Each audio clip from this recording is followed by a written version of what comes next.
Okay, so there's a lot of great information in this book, and this gets back a little bit to that Energy 101, the Layton 2008 paper that you read the first couple weeks of Energy 101. So there's your heat content, and it's given as gigajoules per ton, or energy per unit mass.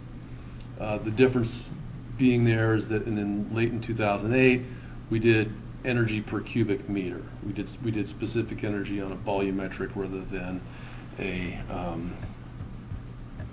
per mass basis. So if we can actually go up here and do energy density. I love this graph. So we can just come in here and compare. Oops. We can just compare. See if I can click on this guy.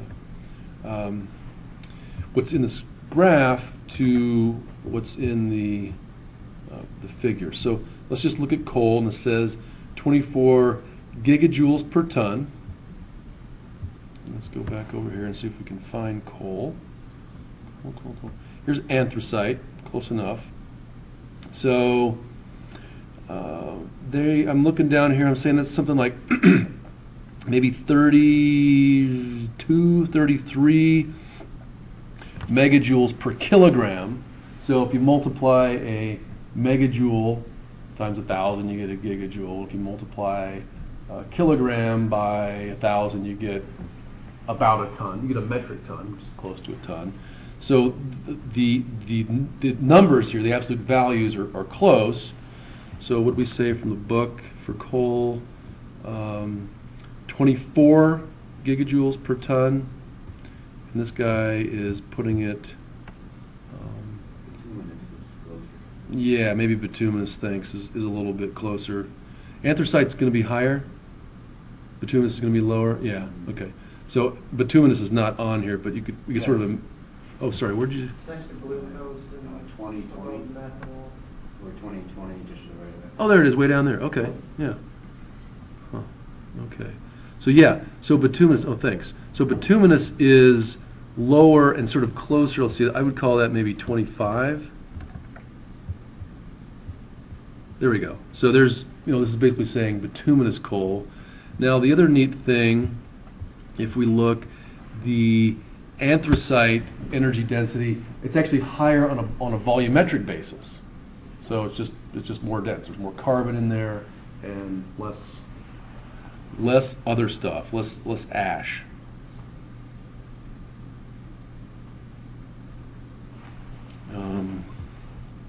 Where's gas? So natural gas, 48 gigajoules per ton. Let's see what this guy has to say. Yeah, believe that. It's probably a little higher on this chart. Nevertheless, super handy. This is one of my favorites out here. You can just see how energy dense hydrogen, and that's why it's used for rocket propulsion right now. It's also why we don't typically see it in commercial transportation, because it has to really be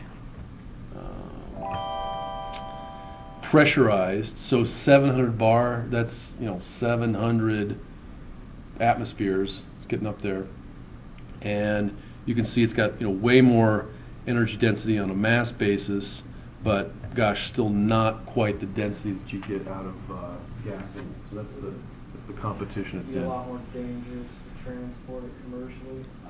Not necessarily, but potentially. Yeah, it depends on the containment vessel.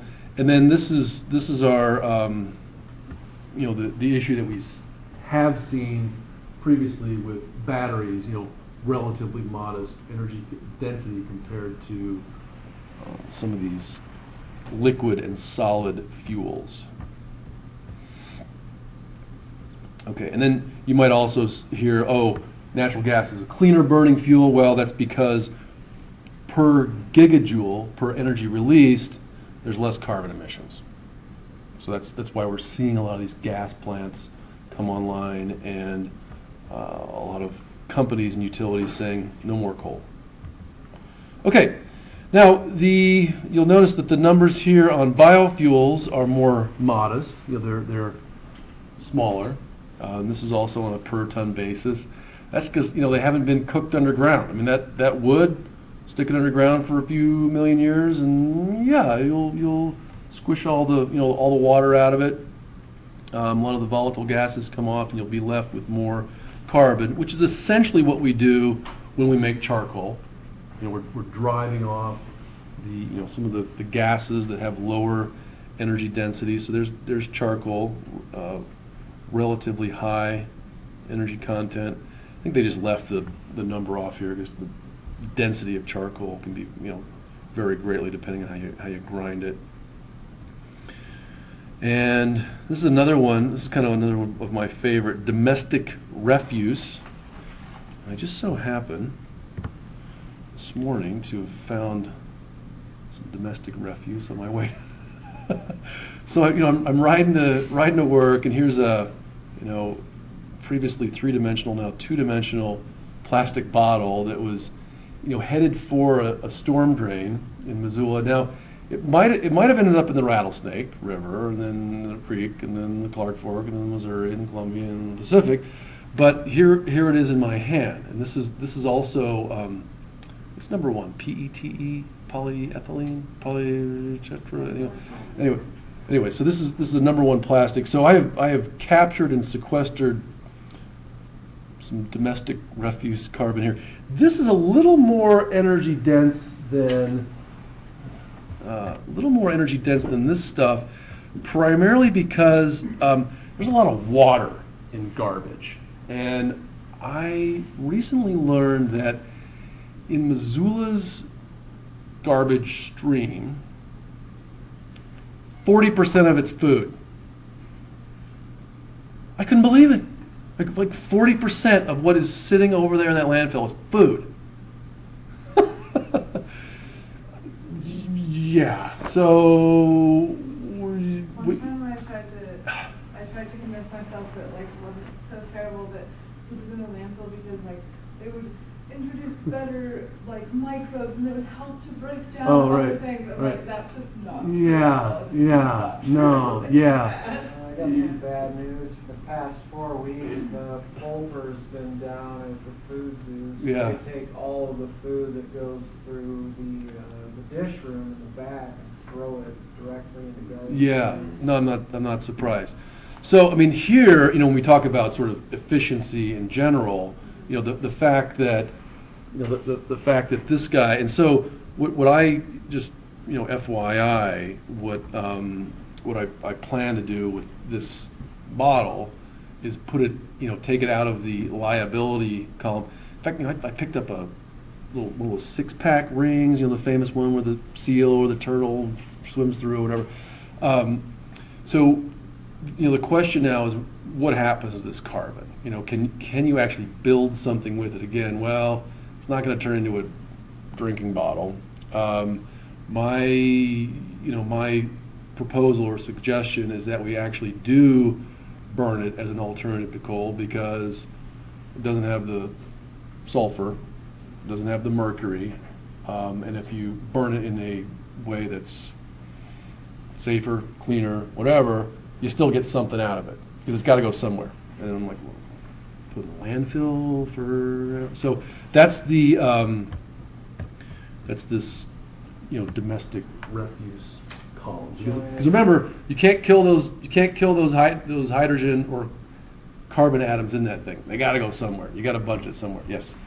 I was just going to say with food waste, Yeah. Jeanette Reagan Peace Center is now handing out compost bins. Nice. Anybody who wants to come and get one, and Yeah. then you just take it back to their location when it's full. Yeah. Right here. So it's a free service that everybody knows. And Where is also, it? if you Jeanette live Reagan near, Peace Center. if you live near a community garden, you can usually take your Yeah. compost there. Yeah. Totally. I Yeah. like the community garden thing too. Yeah. It's fantastic. You need Oh. more of them. Yeah, I actually am advocating to get one in the university district.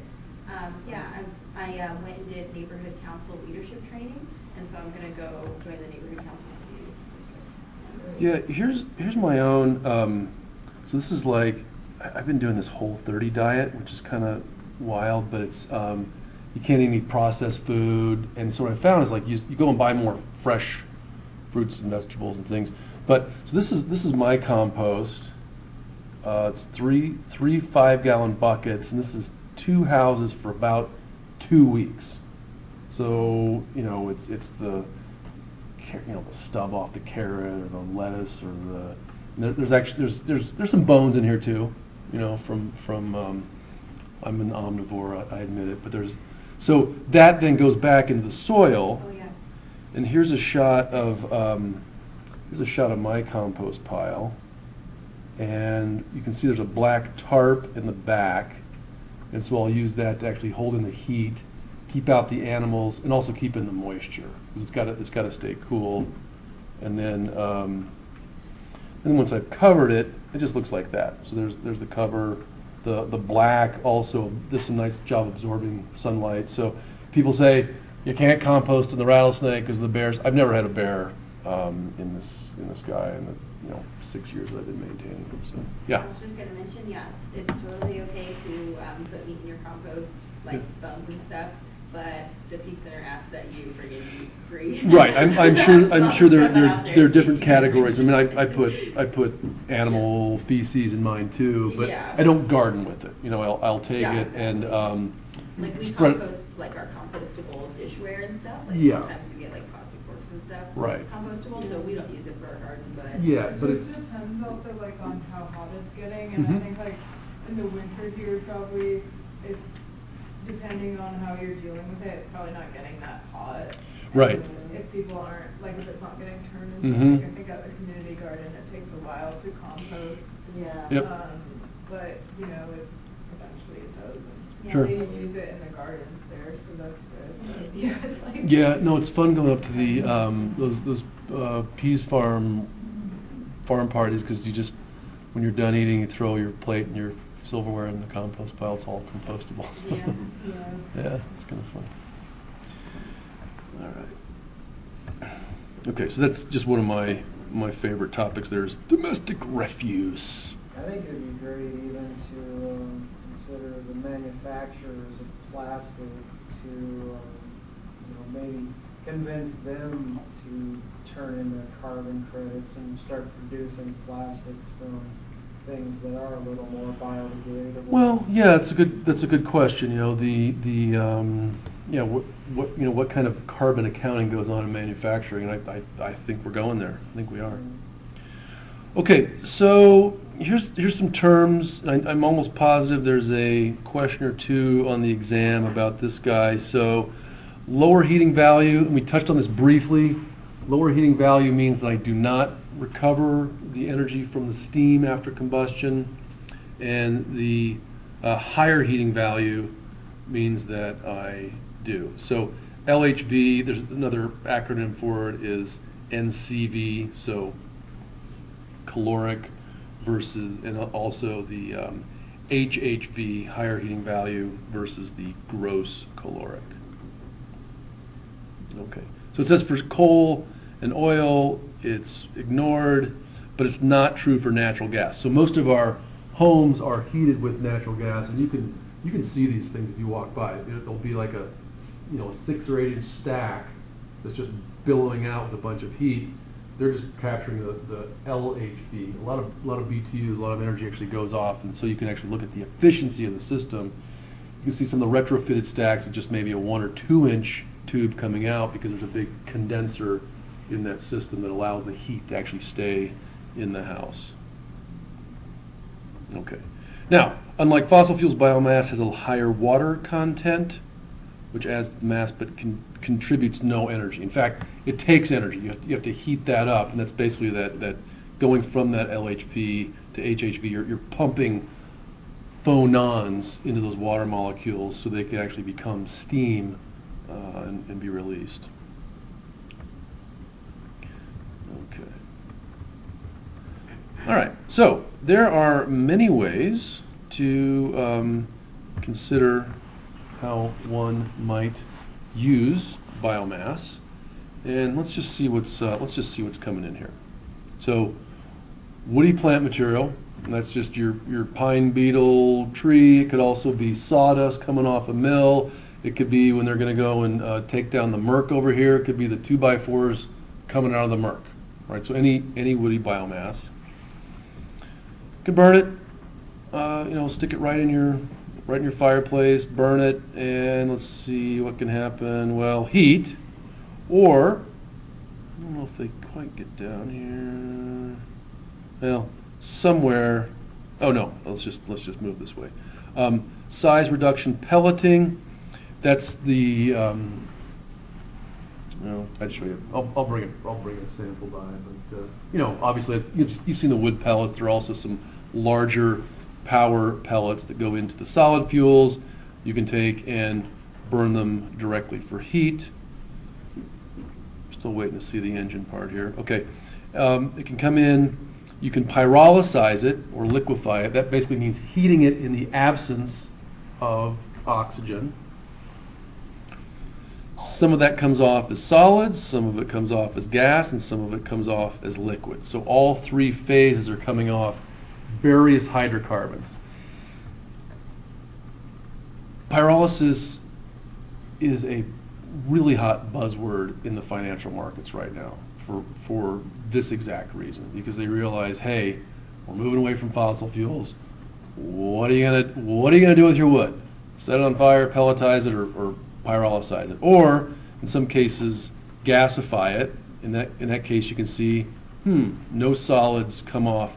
That said, things like biochar are a byproduct of gasification. There's a company called Cool Planet that, gosh, how many years ago? At least 10 years ago, basically made the announcement, hey, we're going to make octane out of any hydrocarbon you get us. So they said, we're going to become synthetic chemists, give us that nasty plastic bottle, give us your grass clippings, give us your sewage, whatever. We will make octane with it. And they've been, moderately successful. But what they found, if they're doing this gasification, a lot of biochar comes off. As it turns out, the biochar itself has a lot of value. And so pyrolysis and biochar are kind of neat commodities right now going around. Yes? Right. So I saw an article about making jet fuel out of camelina oil. Yep. So in terms of emissions from that, so it's still producing CO2, but the Sure. idea is that because that would have been going into the atmosphere anyways, there's no net increase, is that right? That's right. And so the question is, if I'm going to make jet fuel from camelina oil or some purpose-grown crop, and that's what we talked about earlier, which is sort of a tertiary biofuel. There's got a neat buddy over in Spain. His name is Iban Ibarola, and he is actually in charge of Spain's biojet industry. So he's come over here because Neptune's been working on it. There's a outfit in Seattle that's also working on it. There's even a division of the military that has a biojet division. So yeah, and the point I think you're making is that if you burn that camelina, those carbon atoms were sequestered from the atmosphere very recently, and you're just putting them back. Versus, hey, let's drill down and pull up more carbon from underground. Let's just, and I guess in my mind, this buzzword is going around too, but it's sort of the circular economy. So, for me, I'm sure I'll do this from the top down. If we're sort of looking down, here we are on Earth, sort of stuck to it, right? And we're all exchanging goods, services, money, etc. Versus an extractive economy, which says, hey, we're going to pull this stuff up from underground and then sort of do this sort of fountain with it, which is more of a linear economy. So I guess and then the next step would be, well, you still have your emissions going up above ground.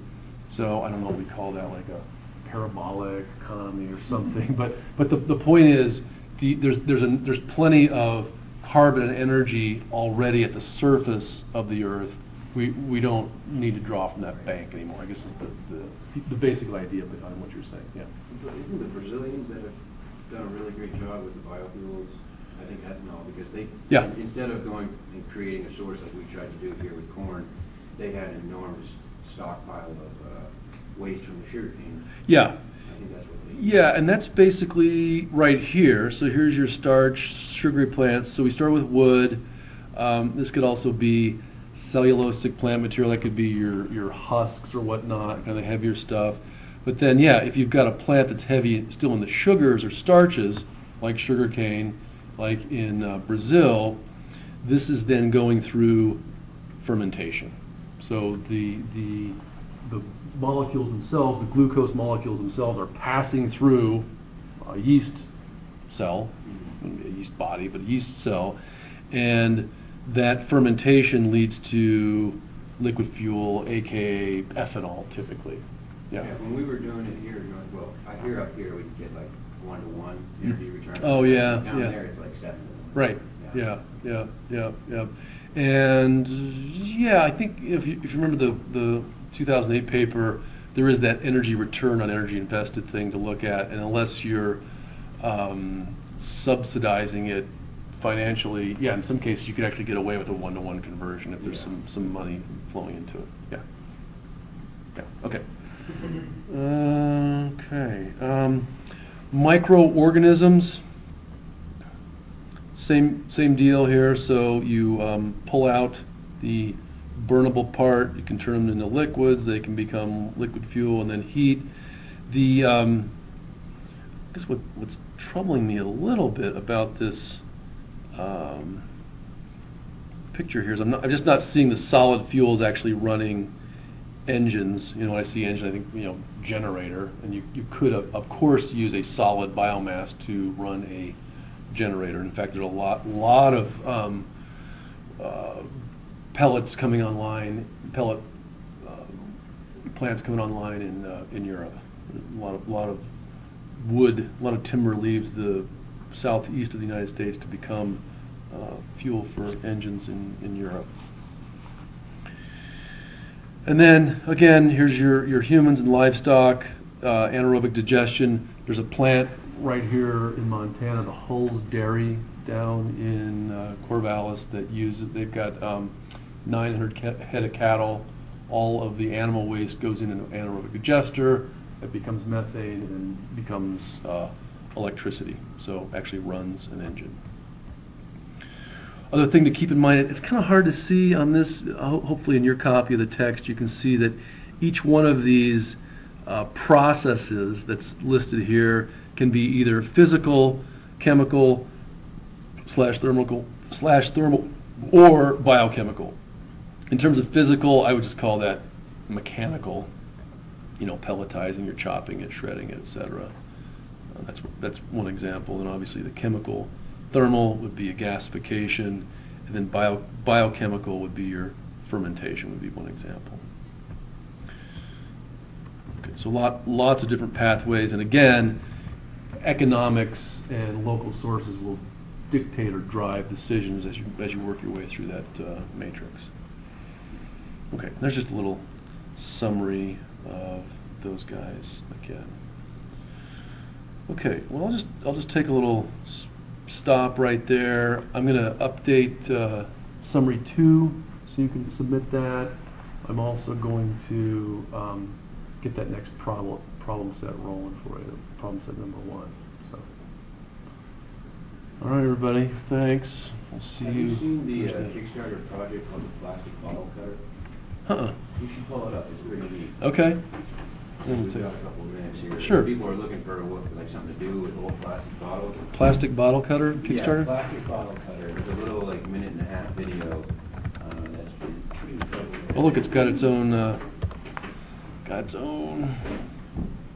Should I hit this one? Pull the video. Hit the video. Hit this guy? Okay. That first one. Is that a good one? Yeah, this thing's really neat. I plan on getting one when they hit the market. Really? You can turn plastic bottles into rope. Oh, nice. I like that. Yeah, you put it on there, you pull it through, and it creates a strand there. Oh, that's pretty neat. It's a neat thing, and you can do it all different sizes of strands. So if you need big rope, you can create big rope, smaller rope. Wow. That is so cool, so you can weave it together and make rope, you said. Well, yeah, and one of my hobbies is wilderness survival. Yeah. Having one of those on you out in woods, if you need some rope and you don't have paracord or anything, boom. Right. That's slick. Yeah, it's a neat little thing. Looks very simple too, doesn't it? Oh yeah, absolutely. Huh. I witnessed a woman knitting a sweater with plastic bags once, so very similar. She That's took, what I'm getting ready to do. she done knit the sweater because they had the loops and it was just, You can make bags, you can make all kinds of stuff. yeah. Right now I'm doing glass bottles and plastic bags. Yeah, there's a bunch of videos though, this guy pulling Fusion. cars. That is towing really cars neat, with man. the rope they What do you make. do? Super, What do super you make? strong. Oh. I'm fundraising right now to get a glass bottle cutter, but then I'm gonna start making like guitar slides. Cool. On it. Thanks. On the Yeah, I shirt. like that. I'm not sure this guy would survive. Probably. Yeah, this one's, but you know, if you've done your cutting, I mean, I would be interested in taking the other two parts for either a different, melt or burn, so, yeah. Cool. I know, we need it. Yeah, I like it. always feel Thanks. that way. I think we're gonna put up a Craigslist ad actually Yeah. for like, that always, or glass bottles, yeah. Yeah, because at a certain